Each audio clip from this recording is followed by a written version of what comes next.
Assalamualaikum warahmatullahi wabarakatuh. Baik, saya di sini berasal dari kelompok 6. Saya di sini ingin menyampaikan hasil kelompok kami, yaitu yang materinya yang berjudul sistem ekskresi hewan rendah dan sistem ekskresi pada vertebrata. Dan di sini saya sebagai kelompok pemateri pertama. Sistem ekskresi hewan rendah dan sistem ekskresi pada vertebrata. Sistem ekskresi hewan rendah dan sistem pada vertebrata adalah sistem ekskresi merupakan hal pokok dalam homeostatis karena sistem tersebut membuang limbah, metabolisme, dan respon terhadap ketidakseimbangan cairan tubuh dengan cara mengekskresikan ion-ion tertentu sesuai kebutuhan. Sistem ekskresi sangat beraneka ragam, tetapi hanya memiliki kemiripan yang fungsional. Ekskresi merupakan proses pengeluaran zat sisa-sisa metabolisme seperti CO2, HO, H2O, dan NH3, zat warna empedu, dan asam urat. Zat hasil metabolisme yang tidak diperlukan oleh tubuh akan dikeluarkan melalui alat ekskresi yang dimiliki oleh makhluk hidup berbeda-beda. Semakin tinggi tingkatan makhluk hidup, semakin kompleks alat ekskresinya. Sistem ekskresi pada hewan rendah. Sistem ekskresi pada hewan rendah biasanya sesuai dengan habitatnya. Berbagai habitat tempat hidupnya hewan seperti laut, air tawar, dan daratan, berbagai alat ekskresi telah berkembang untuk mengeluarkan sampah metabolisme untuk mengatur keseimbangan tubuh dan keseimbangan ion. Hewan tingkat rendah belum memiliki ginjal berstruktur yang sempurna. Pada vertebrata pada umumnya, hewan tingkat rendah memiliki sistem ekskresi yang sangat sederhana, dan sistem ini berbeda dengan invertebrata satu dengan invertebrata lainnya. Alat ekskresi ada yang berupa saluran Malpighi, Nephiridium, dan sel api. Nephiridium adalah tipe yang umum dari struktur ekskresi khusus pada invertebrata. 1. Pembentukan bahan ekskresi. A. Cacing pipih. 2. Cacing tanah. B. Cacing tanah. C. Belalang. 2. Sistem ekskresi pada vertebrata. Alat ekskresi yang utama pada vertebrata adalah ginjal. Pada prinsipnya terdapat beberapa ginjal pada vertebrata, yaitu Pronephros, Opisthonephros, Mesonephros, dan Metanephros. Pronephros adalah ginjal yang berkembang pada fase embrio atau larva. Selanjutnya Pronephros akan berubah menjadi Mesonephros, kemudian setelah dewasa berubah lagi menjadi Metanephros. Opisthonephros terdapat pada kelompok hewan Anamniota, Pisces, atau Amphibia. Sedangkan Mesonephros terdapat pada fase embrio Amniota, reptil, aves, dan manusia. Namun setelah dewasa, Mesonephros itu berubah menjadi Metanephros. 1. Perkembangan ginjal. Pada vertebrata dikenal ada 3 tipe ginjal, yaitu Pronephros, Mesonephros, dan Metanephros. Pronephros merupakan ginjal yang paling primitif dan hanya yang memiliki fungsional pada beberapa golongan ikatan paling rendah. Misalnya pada Cyclostoma pada ikan tingkat tinggi dan amphibia. Ginjal Pronephros berdegradasi dan ginjal yang berfungsinya adalah Mesonephros. Pada hewan yang memiliki ginjal Mesonephros, pembentukan Mesonephros diikuti oleh degenerasinya Pronephros pada reptilia, aves, dan mamalia. Ginjal yang fungsional adalah Metanephros. Jadi dalam ontogeninya, mamalia pernah memiliki ginjal Pronephros, Mesonephros, dan metanefros sebagai ginjal yang definitif. Pada perkembangannya, embrio reptilia, aves, dan mamalia, ketika tipe ginjal tersebut dibentuk secara berurutan, ginjal yang pertama kali dibentuk adalah ginjal pronefros yang terletak di daerah kepala. Selanjutnya dibentuk di ginjal mesonefros yang diikuti dengan berdegenerasinya pronefros. Kemudian pada daerah sebelah posterior mesonefros dibentuk ginjal metanefros. Ketika ketiga jenis ginjal tersebut merupakan organ-organ yang berpasangan.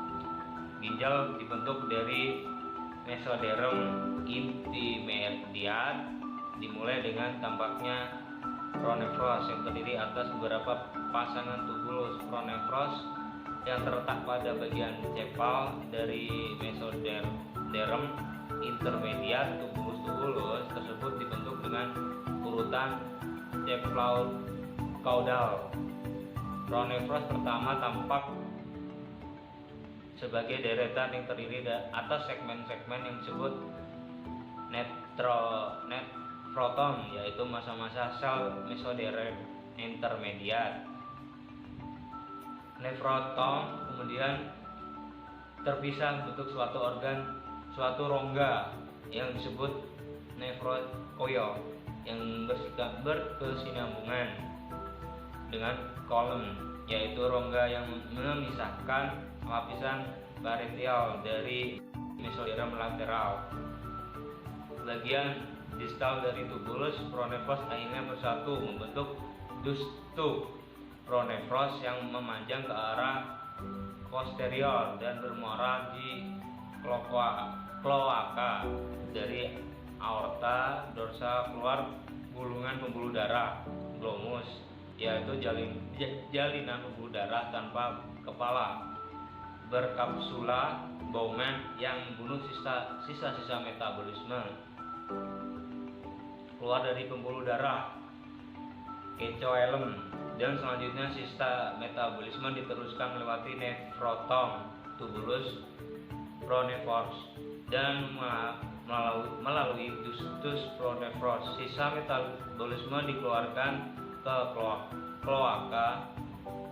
Pada ayam, panjang pertama terbentuk pada mesoderm intermediat sebagai salah satu sel tunas yang solid pada umur inkubasi 36 jam. Pada bagian kaudal dari pronefros terdapat jaringan nefrogenetik. Ductus pronefros tumbuh ke belakang dan sel-sel di belakangnya terinduksi untuk berkembang menjadi komponen-komponen ginjal mesonefros. Jadi tubulus mesonefros berkembang dari mesoderm intermediat sebelah kaudal dan pronefros, dan ductus pronefros sekarang disebut sebagai ductus mesonefros atau ductus pronefros. Tubulus mesonefros berbeda dengan tubulus venefros. Pada tubulus mesonefros terjadi invaginasi membentuk suatu bangunan berbentuk cawan yang disebut kapsula Bowman atau aorta dorsal, membentuk pembuluh darah yang gelembung dan disebut glomerulus yang berhubungan dengan kapsula Bowman. Pada bagian ductus mesonefros dekat kloaka terbentuk struktur yang disebut defintricula atau tunas ureter. Tunas ureter tumbuh dan merangsang pembentukan tubulus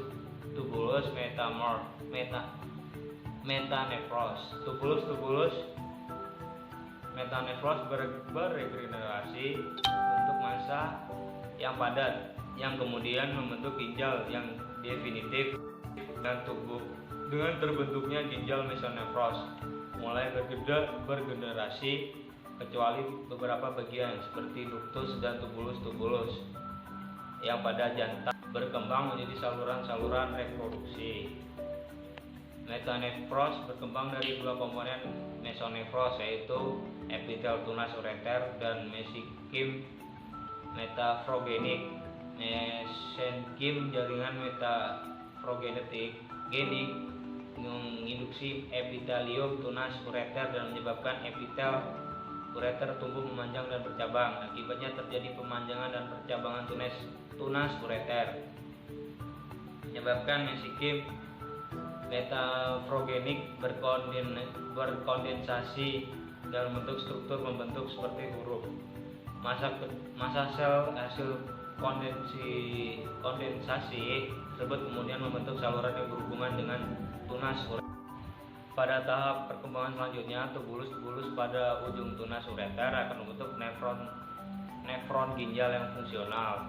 Sedang pada bagian pangkal tunas ureter akan berkembang menjadi saluran pengumpul, dan ureter berfungsi sebagai mengalirkan urin dari ginjal fungsional sebagai akibat interaksi mesenkim metafrogenik terhadap epitelium. Tunas ureter adalah terbentuknya cabang-cabang pada tunas ureter. Interaksi tersebut dinamakan interaksi permisif, yang artinya epitelium tunas ureter ini sudah dipersiapkan untuk membentuk cabang, namun perlu diinduksi oleh mesenkim metanefrogenik. Sekian itu yang dapat saya sampaikan kurang lebihnya, dan jika ada salah dalam penyampaian materi, ada kurang tepatnya dalam penyampaian materi, saya mohon maaf, dan materi selanjutnya akan dilanjutkan oleh Lydia Cindy. Assalamualaikum warahmatullahi wabarakatuh. Saya Lydia Cindy, NPM 19010800016. Di sini saya sebagai pemateri kedua dari kelompok 6. Pertama, kita akan membahas tentang ginjal pada kelas viscus. Jadi, alas ekskresi pada ikan berupa sepasang ginjal yang memanjang atau opistonefros dan berwarna kemerah-merahan. Sistem ekskresi pada ikan ini berfungsi untuk mengeluarkan sisa-sisa metabolisme, terutama yang mengandung nitrogen yang berasal dari metabolisme protein di dalam tubuh ikan. Alat ekskresi yang utama pada ikan yaitu ginjal. Pada ikan berkembang dua tipe ginjal. Yang pertama yaitu pronefros. Ginjal ini terdapat pada perkembangan embrional. Tetapi saat ikan dewasa, ginjal ini menjadi tidak fungsional dan fungsinya digantikan mesonefros. Tipe ginjal yang kedua pada viscus yaitu mesonefros. Ginjal mesonefros pada ikan terdiri atas kumpulan tubulus yang di awal perkembangannya memiliki susunan bersegmen dan di akhir perkembangannya tidak lagi bersegmen. Ginjal di dalam tubuh ikan juga mempunyai saluran-saluran. Yang pertama yaitu ureter, terletak di bagian pinggir dorsal rongga tubuh menuju ke belakang. Yang kedua yaitu vesika urinaria atau biasa kita sebut dengan kantong urin. Kantong urin ini terletak di dekat anus dan berbentuk seperti kantong kecil yang berfungsi sebagai tempat penampungan urin sebelum urin dikeluarkan. Saluran yang ketiga yaitu berupa saluran pendek berasal dari vesika urinaria dan menuju ke porus urogenitalia. Uretra ini berfungsi sebagai saluran keluarnya urin dari dalam tubuh viscus. Selanjutnya kita akan membahas ginjal pada hewan anamniota, khususnya amfibi. Tipe ginjal pada amfibia adalah tipe ginjal opistonefros. Kata jantan memiliki saluran ginjal dan saluran kelamin yang bersatu dan berakhir di kloaka. Namun, hal tersebut tidak terjadi pada kata betina. Ginjal pada kata berperan dalam pengaturan kadar air dalam tubuhnya. Ginjal hewan amniota yang pertama kita bahas yaitu ginjal pada reptil. Pada saat embrio, reptilia memiliki ginjal tipe pronefros. Kemudian pada saat dewasa berubah menjadi mesonefros hingga metanefros. Hasil ekskresi pada reptilia berupa asam urat. Beberapa jenis reptilia juga menghasilkan amonia, misalnya pada buaya dan kura-kura. Ginjal hewan amniota yang selanjutnya yaitu pada aves. Aves atau burung memiliki ginjal tipe metanefros. Burung tidak memiliki kandung kemih sehingga urin dan fesesnya bersatu dan keluar melalui lubang kloaka. Urin pada burung diekskresikan dalam bentuk asam urat. Jenis burung laut memiliki kelenjar ekskresi garam yang bermuara pada ujung matanya. Hal ini untuk mengimbangi pola makannya yang memangsa ikan laut dengan kadar garam yang tinggi. Ginjal pada mamalia umumnya sama dengan ginjal manusia, di mana terjadi pembentukan urin pada ginjal. Mamalia memiliki sepasang ginjal yang terhubung dengan pembuluh arteri renal dan vena renal. Urin yang dihasilkan ginjal akan melewati ureter yang bermuara ke kandung kemih, kemudian dikeluarkan melalui uretra. Otot sphincter akan mengontrol pengeluaran urin ini. Struktur ginjal mamalia memiliki 3 bagian utama. Yang pertama yaitu korteks di bagian luar atau kulit ginjal, yang kedua yaitu medula di bagian dalam korteks, dan yang ketiga yaitu pelvis atau rongga ginjal. Ginjal pada mamalia memiliki beberapa fungsi. Di antaranya yaitu yang pertama mensekresikan zat sisa hasil buangan. Yang kedua yaitu mengatur volume, plasma, dan jumlah air pada dalam tubuh. Yang ketiga yaitu menjaga tekanan osmosis. Dan yang keempat yaitu menjaga plasma dan juga cairan tubuh. Jadi bagaimana proses atau mekanisme pembentukan urin pada mamalia? Penyaringan darah hingga terbentuk urin melalui beberapa tahap. Yang pertama yaitu penyaringan atau filtrasi. Darah yang mengandung banyak sisa metabolisme masuk ke dalam ginjal melalui pembuluh arteri ginjal atau arteri renalis. Kemudian disaring di membran glomerulus dan kapsul Bowman. Hasil saringan atau filtrat ini disebut filtrat glomerulus atau biasa juga disebut dengan urin primer. Urin primer masih terdapat air, glukosa, asam amino, dan garam mineral. Kemudian tahap yang kedua yaitu penyerapan kembali atau reabsorpsi. Reabsorpsi terjadi di tubulus contortus proximal. Hampir semua gula, vitamin, asam amino, ion, dan air diserap kembali. Zat yang masih dapat digunakan tersebut dimasukkan ke dalam pembuluh darah di sekitar tubulus. Hasil reabsorpsi pada tahap ini berupa filtrat tubulus atau urin sekunder. Urin sekunder masih mengandung air, garam, urea, dan pigmen empedu yang memberi warna dan bau pada urin. Tahap yang ketiga yaitu augmentasi. Di tubulus contortus distal, beberapa zat sisa seperti asam urat, ion hidrogen, amonia, kreatin, dan beberapa obat ditambahkan ke dalam urin sekunder sehingga tubuh terbebas dari zat-zat yang berbahaya. Urin sekunder ini akan berubah menjadi urin yang sesungguhnya. Urin ini kemudian disalurkan melalui tubulus colectivus ke rongga ginjal menuju kantung kemih melalui saluran ginjal atau ureter. Tahap yang terakhir yaitu proses pengeluaran urin.